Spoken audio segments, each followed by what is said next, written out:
Welcome to Dropping In, a podcast of storytelling and interviews with your host, Winter Olympian Mercedes Nichol.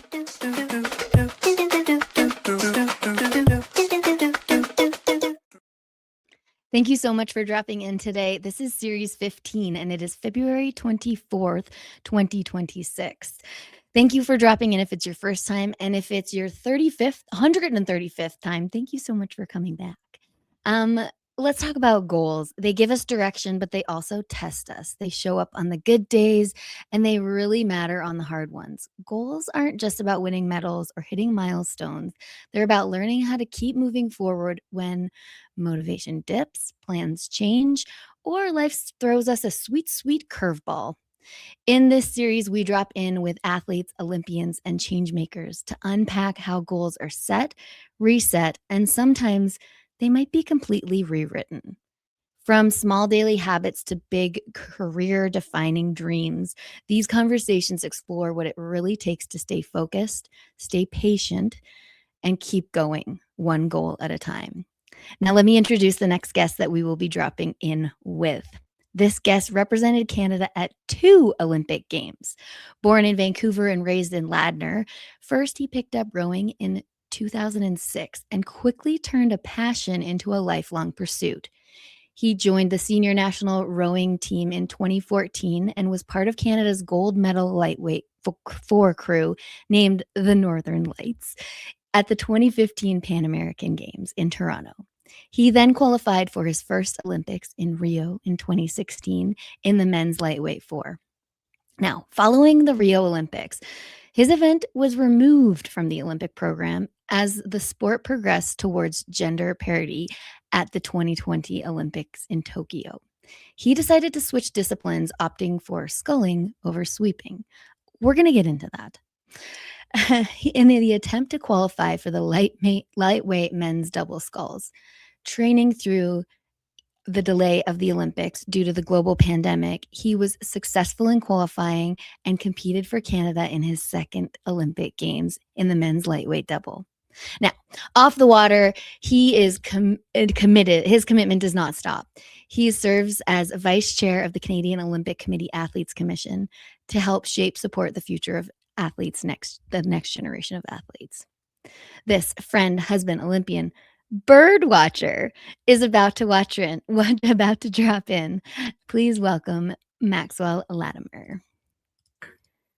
Okay, you've done a lot. You do a lot. How are you? Doing very well. I'm very excited to be on dropping in. Having listened to a bunch of these shows, it's super awesome to now be involved in one of the shows. Oh, I'm so happy to have you on. And now you know what it's like to be on the back end of it all. All right, so you've listened, you know where we're going with this, but I'm going to start with one extra rapid fire question that can be rapid. Where in the world are you coming from today? I'm saying hi from West Vancouver. Perfect. Which is where home is at this time. Nice. Okay. We're about to drop in 10 rapid fire questions. Never rapid. It's just so the listeners and viewers get to know you a little bit better. Number 1, early morning or nighttime work? Oh, early morning, hands down. I am useless at nighttime work. Okay, I feel like we should have these questions at the athletes commission so we get to know each other a bit more, because I didn't know that, but I do know that you go to is it spin cycle? What do you do? Yeah, I coach spin class in the mornings a couple times a week, and so yeah, like a 5 a.m. alarm is pretty easy for me. Yeah, we're opposites. Okay, number 2, coffee, yes or absolutely yes? Absolutely yes. Yeah. My coffee bar setup at our place is like a little piece of joy for me and pride. And my even so much so that like making coffee for my wife ended up my wedding vows. So oh, no way. Commitment is that I'll deliver her coffee on a daily basis. That's a good one. I think I remember you saying that. That's wicked. Number 3, if you could try any other Olympic sport for a week, what would it be? I'm going to have to go winter with this one because we're on the heels of Lana Cortina, but cross-country skiing full on, I think that's what I would want to do. But do you do that anyways? I do, but I think like doing it at that level and racing, I think would be Oh, pretty cool. yeah. Yeah. You are such a rower. Like, you just love pain. Yeah.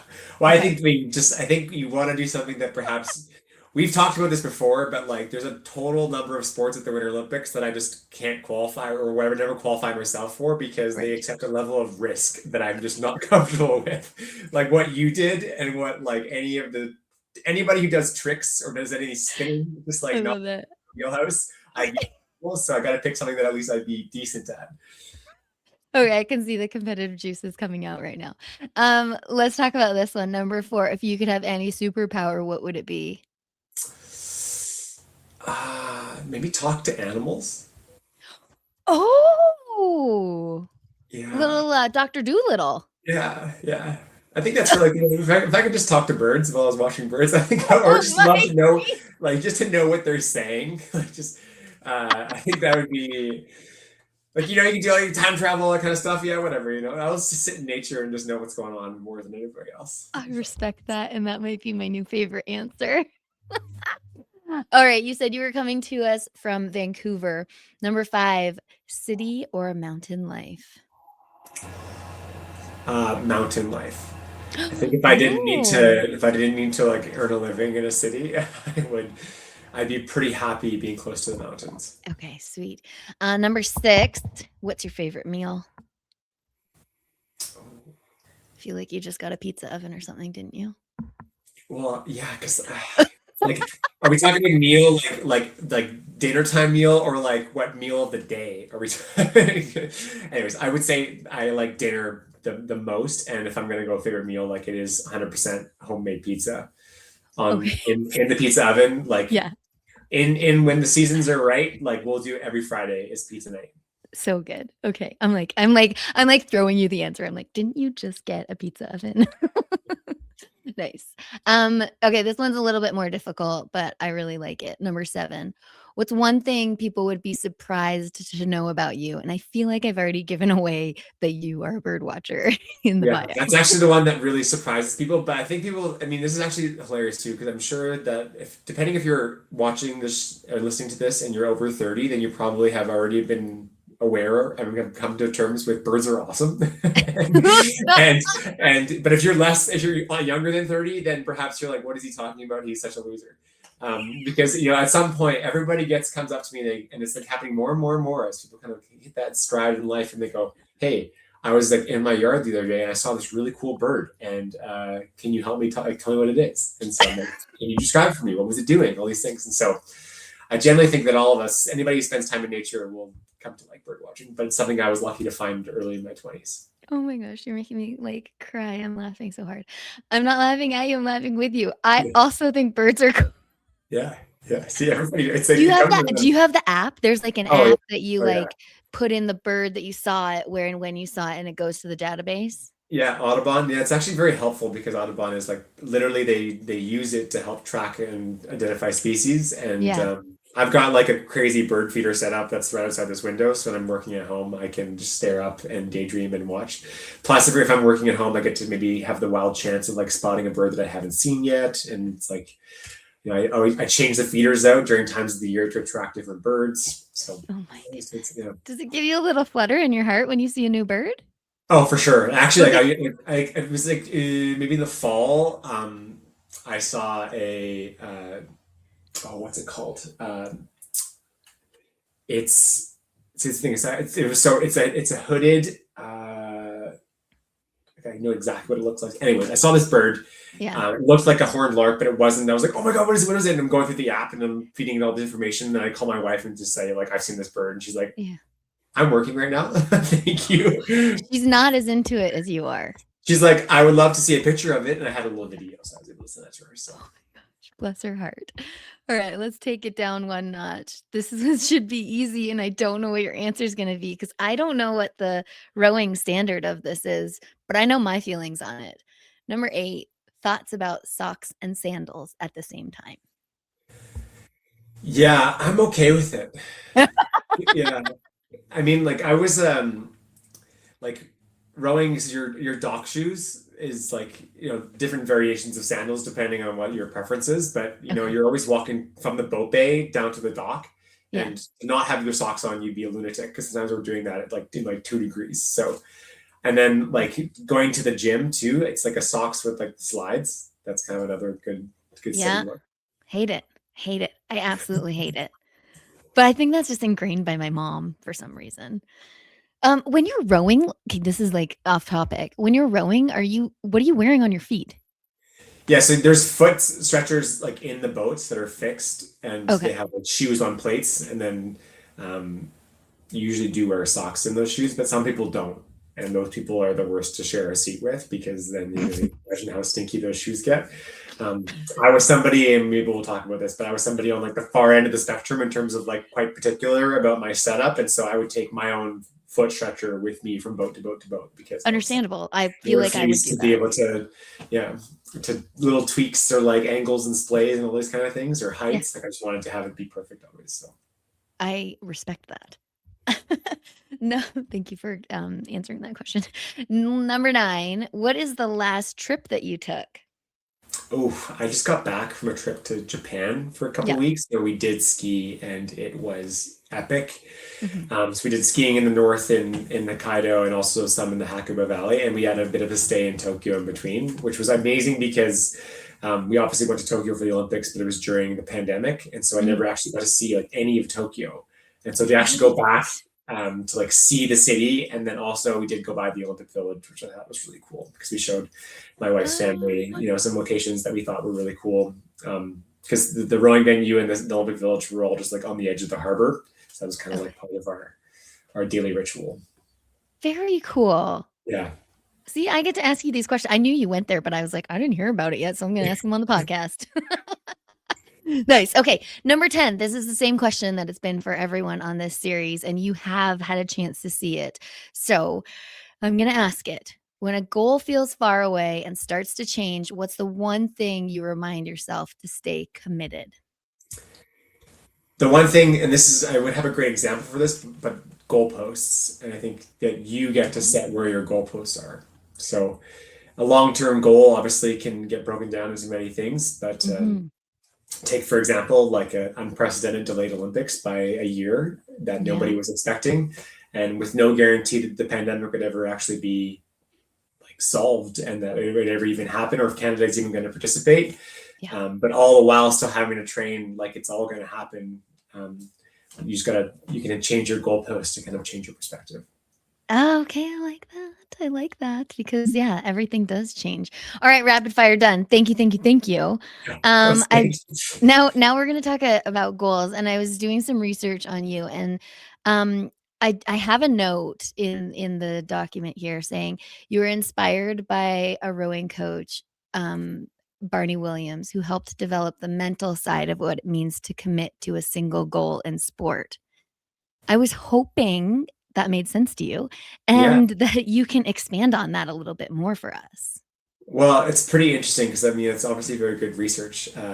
Because I'm not sure how many people would know the connection between myself and Barney, but he was one of these coaches that I had earlier on in my rowing career, especially when I'd kind of gone from more of like the elite club level to more of like the high performance like national team style of training. Yeah. And Barney's biggest asset as a coach is that he sees the human potential in Mm. who the athlete is. And I think that not only does he see your human potential, but like he genuinely believes that like everybody's potential is limitless. And like he'll coach in a way that like he knows that you are your biggest adversary, and that by removing yourself from the equation of getting in the way of yourself, there's like no limit to what you can achieve. His story is very inspiring, because he was one of these athletes, the heavyweight rowers, and I was a lightweight rower, so we're a little bit smaller on the spectrum of Mhm. those crazy. You may think of rowers as these like ridiculously tall, long levers, very very big engines, and Yeah. lightweights are like that, but in a bite-sized chunk. Right. I'm still like relatively tall, but it's just You are compared to my tall. teammates. I know it's like lightweight rowers are like 6 feet tall, but our heavyweight rowers are like 6'8". Barney is one of these people who was a bit smaller, Okay. but just had like the mental capacity and the fortitude that he won over his teammates, because he was just incredibly resilient. And he literally like lived through what he was able to then turn around and teach to other athletes. And so I was lucky to be a product of that. So it's easy to gain his trust because he's been there and he's done it, right?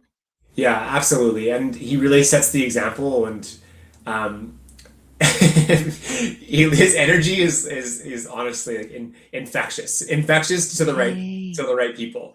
Like someone like myself, like he's a coach that you can get in, like you walk into the room and you start vibrating at a higher level because he puts off like that kind of energy, Cool. which for some, can be too much, right? So Mm, everyone kind of comes into the sport with different backgrounds, but for yeah. me, it was just like that perfect mix. And what Barney gave me in terms of the mental skill set is what really propelled me to like the further levels in my rowing career.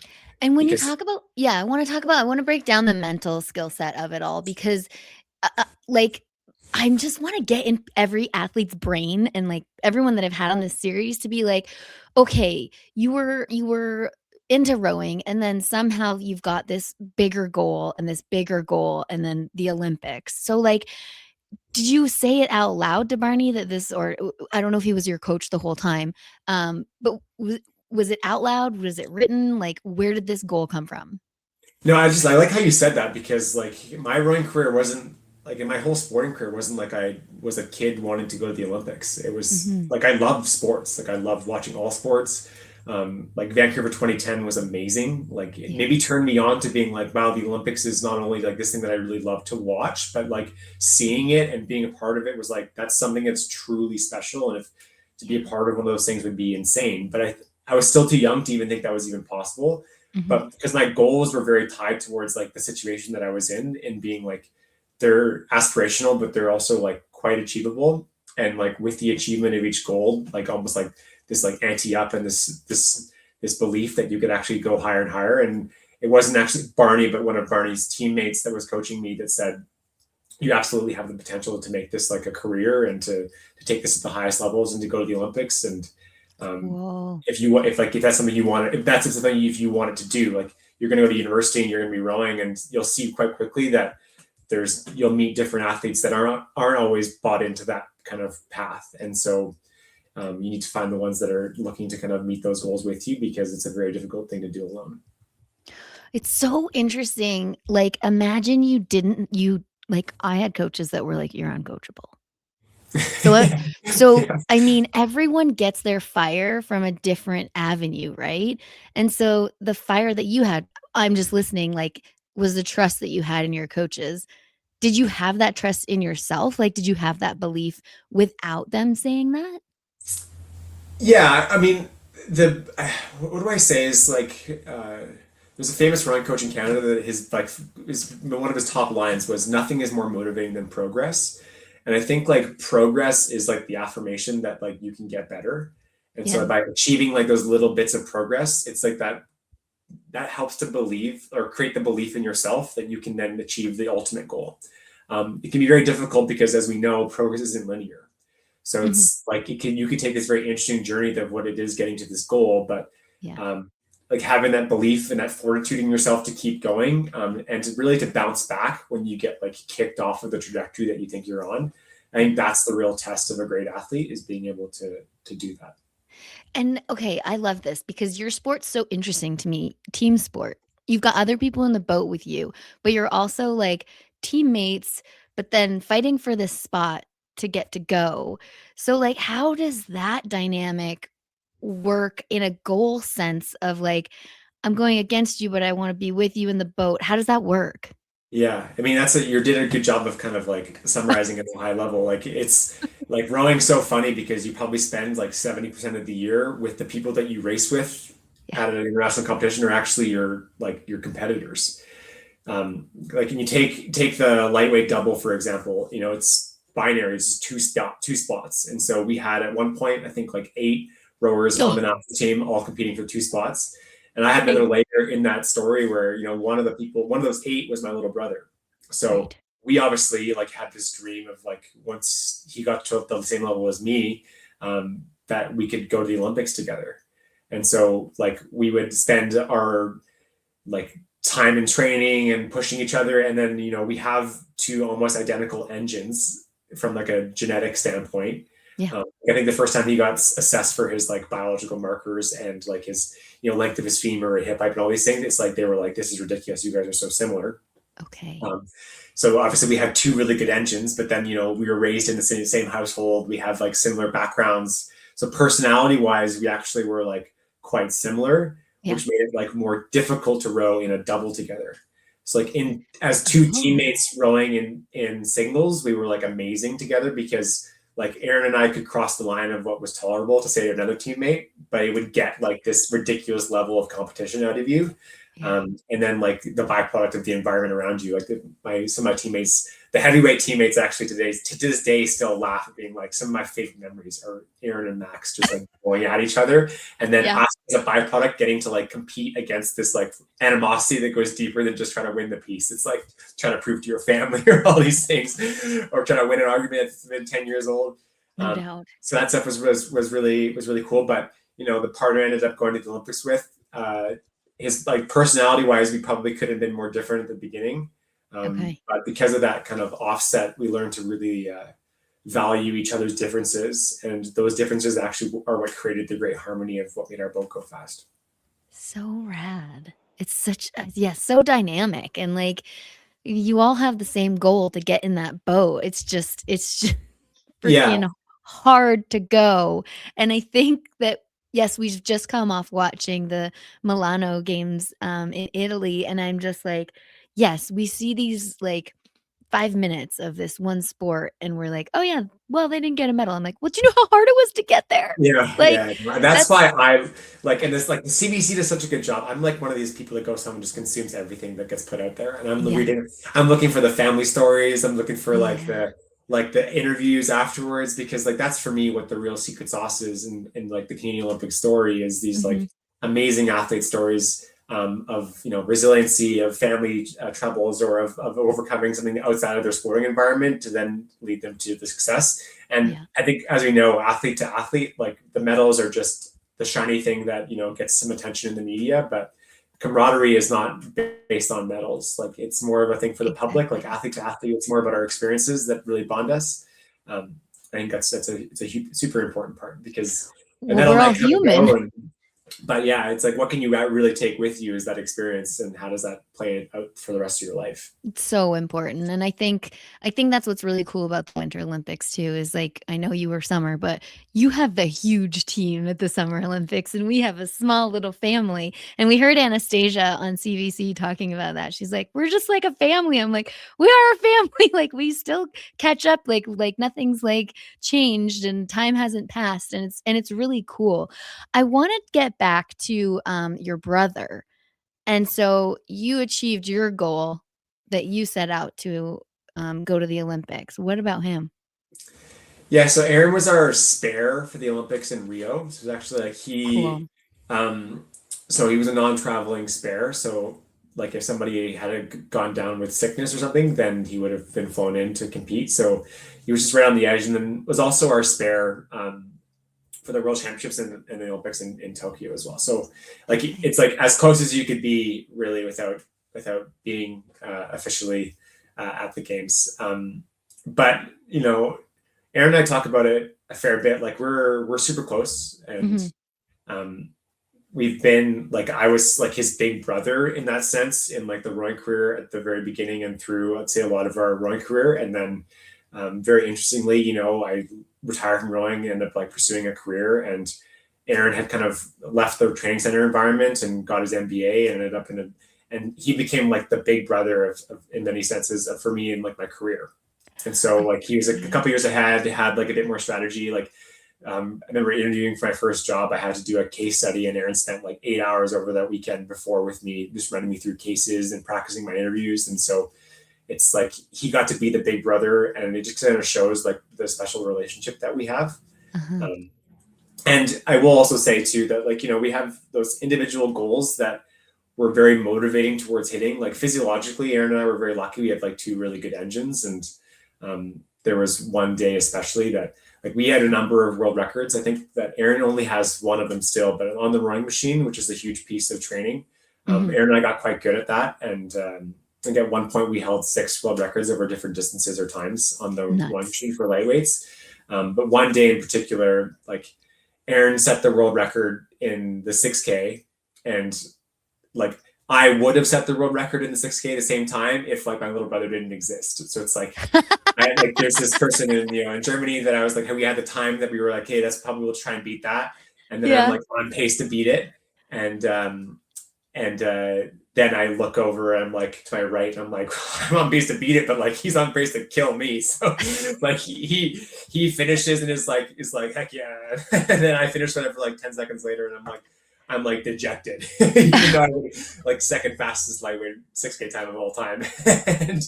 and in context is everything. But Totally. Yeah, I was very proud of him that day. Oh, that's amazing. No, I'm proud of both of you. That's such a good story. I want to touch on something that I read, that you love the daily pursuit of self-improvement. Is that in sport or just throughout all of life? I think that's like what I really felt. I don't know. I started studying psychology and a little bit of philosophy in kind of like my spare time, as it was like started from like a sports like perspective, and then like ended up being a master's that I ended up doing during the delayed Olympics. Mm-hmm. But like this like philosophy of like self-actualization, Mm-hmm. that like the best version of yourself exists like somewhere out there, and like you have the ability to go out and achieve it. Because there are times when I think in the pursuit of the Olympic dream, you might think that you're like overdoing it in one part of like what is the human being. And so part of me had to really believe that yes, like everything that I'm doing on this path to be the best version of myself is what the actual goal is. And as a byproduct, like I will be a faster rower and get to go things, or I'll be a better teammate, or, these things that are kind of more above and beyond just a sporting context, like really like a life goal. And I think that allowed me to kind of push through some of the harder days of training, because like this genuine belief that by like suffering through this really, really hard thing and having the resiliency, I was genuinely becoming a better version of myself. And that was something that was like, I could always have, and nobody could take that away from me. So regardless of whether I made the Olympics or didn't, or made my final or made it on the podium, like the pursuit of what I was doing was enough to make me a better version of myself. And that's what I wanted to kind of base that's again, goes back to that, what I said earlier, like the goalposts, like those goalposts for me were more important than the ones that maybe are defined by like the rules of racing. Sweet.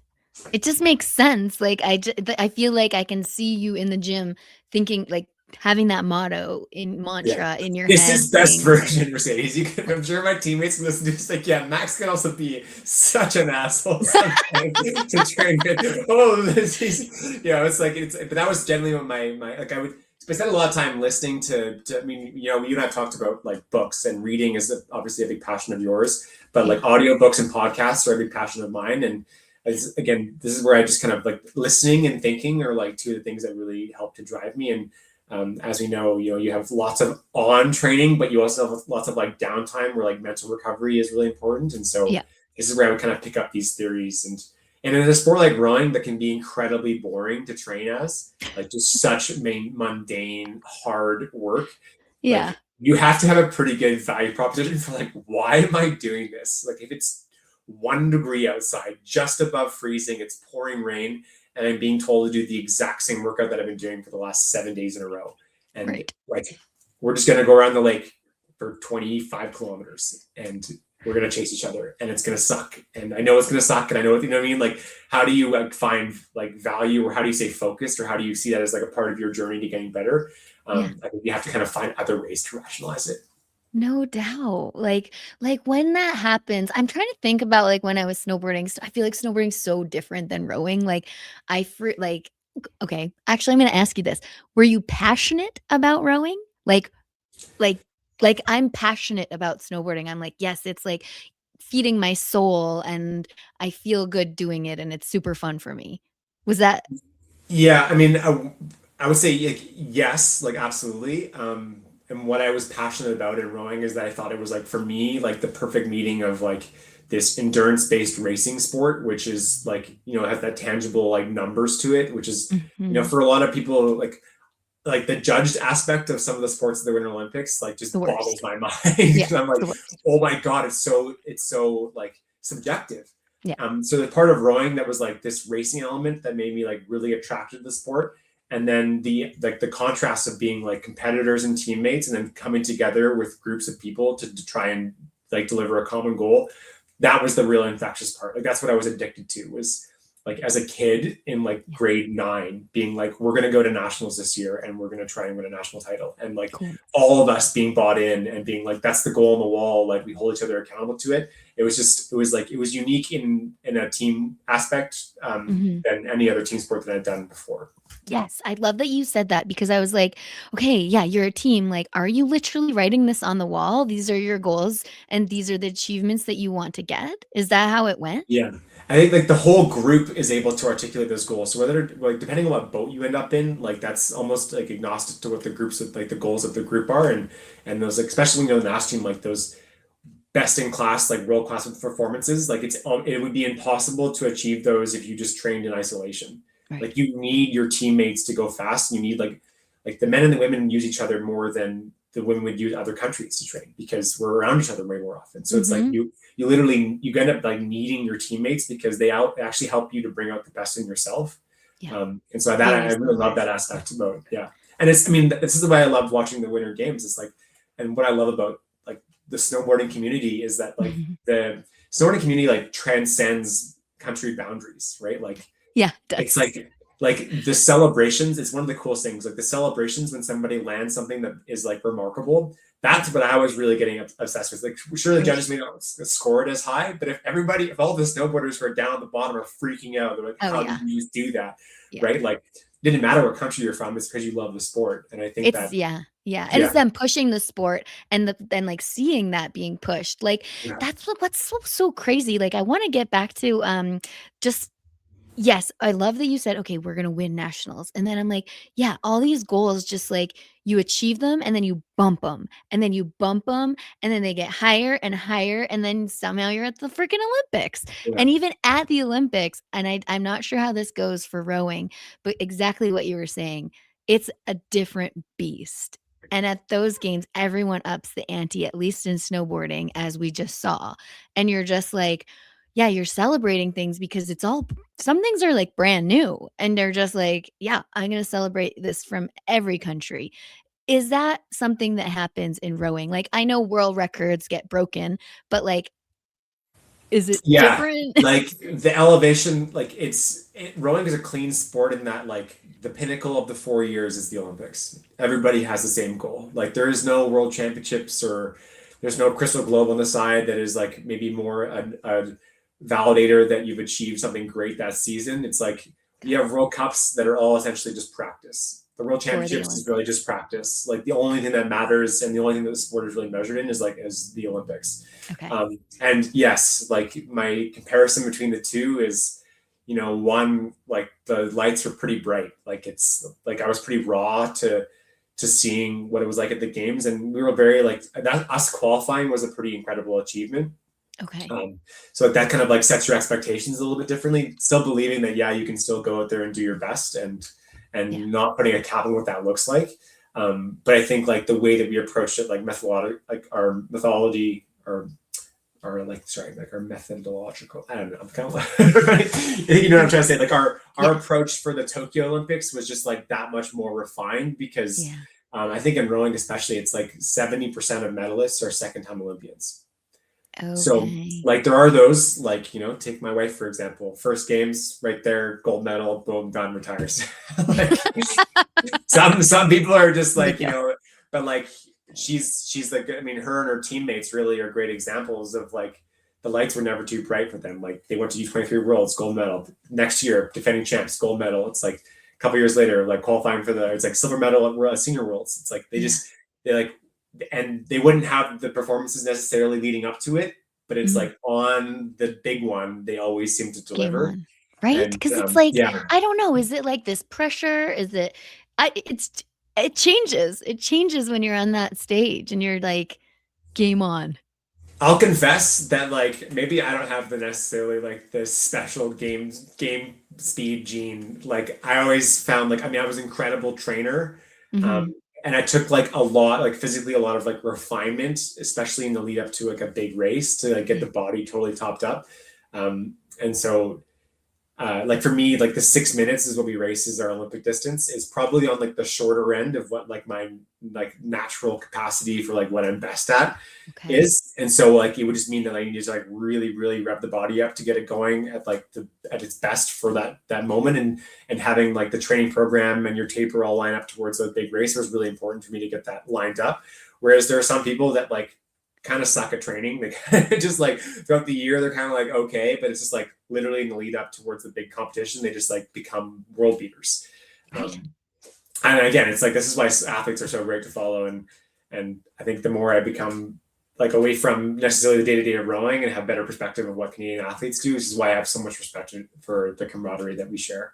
Yeah, for sure. Because there's I things want that bring us together, but the things that make it so different what we do.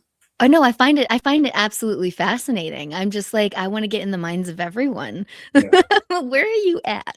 Okay, I realize, we're coming up on some time here, but I wanna talk about your, retirement and goals after retirement. How did that come about? Like, how did you set new goals in that sense? Yeah.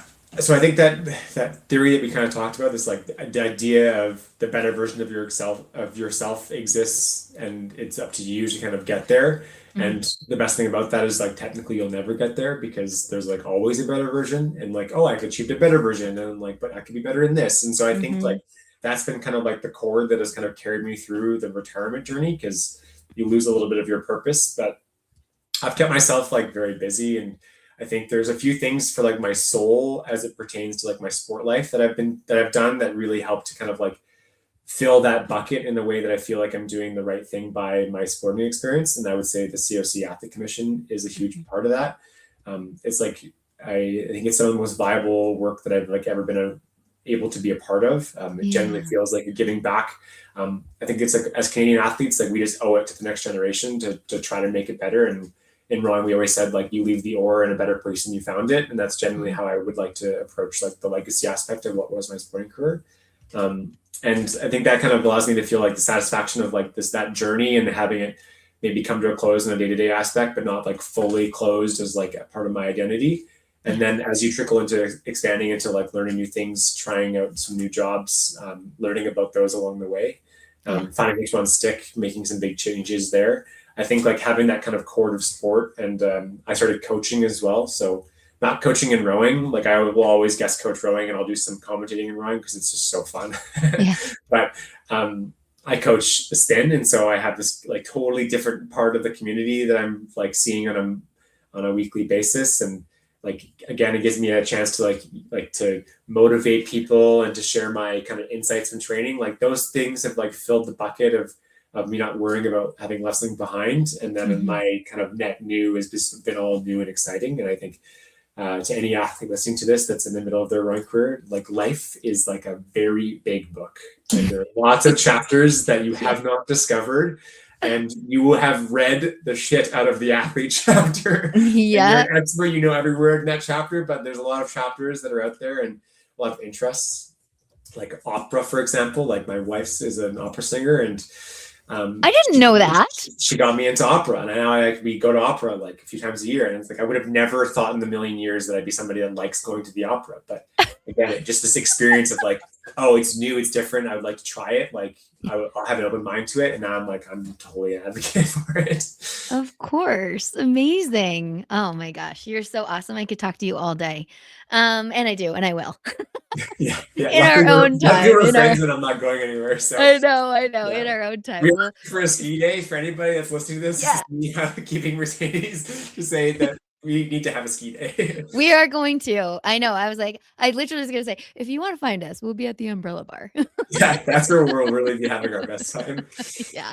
Thank you so much for dropping in. I'm just gonna grab a couple takeaways. I really like the goalposts. When things you want to stay on track, just those goalposts, they will change, but you can always just finagle your way back into them. Um, you are just I really like the quote that you took from a coach that said, "Nothing is more motivating than progress." And I think that like is a blanket for anyone listening, even if you're not even an athlete. You always like to see progress, even if it's not visual, if it's a report you've written. Some people, for it's a house that they've built, or like progress is just so awesome, and I think that attributes to so many people. And celebrate the progress. I think that's an important piece that I didn't maybe say, is that like enjoy that. Like don't just acknowledge it, like be like, oh, that's like, that feels good. Like let it motivate you. So important, so important. I just want everyone to know, words from Max's mouth, the best version of yourself is out there. So make it happen. Anything is possible in that sense. I will say that I like the chapters. There's more chapters to come. Your book is not finished. Keep going. If you're in it and you're an athlete, keep going. If you love it, if you're passionate about it, you're going to know when you're done. And I didn't even talk to you about that. But like for me, when I was finished my 2018 games, I was like, I'm done competing. I'm so done. I'm so done. It's just this feeling. No, I'm not going for 5. I went to the Youth Olympics as like staff, and that was 5. So we're good. Would you say that as well to like any athletes listening? Do you feel that you were done? I think that you'll know. Mm-hmm. Like, but don't anticipate it. I think that give it the space. Yeah. I find that like the space for discovery in like that after period. So it's like for us, like after an Olympic Games, like give yourself the space for discovery, and don't make a decision until you're ready to. There's no need to. Totally. One contest, one race at a time. Take it day by day, hour by hour, minute by minute, if you have to. Yeah. Max, thanks so much. Is there anything else you wanted to add about goals and sharing with everyone else?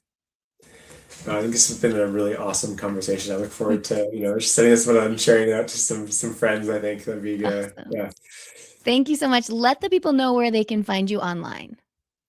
Yes, so I definitely post a lot about skiing these days, and I will obviously post anything that is Olympic related, but I'm on Instagram at Maxwell Lattimer, so that's probably the best spot to find me. Awesome. Thank you so much for dropping in today. Thanks, Mercedes. Thanks so much for dropping in today. You can find everything you want to know about Dropping In with Mercedes at droppinginwithmercedes.com. Don't forget to subscribe on Apple, Spotify, and YouTube. Thanks DJ Kenosis for the music, and my mom for the intro voice.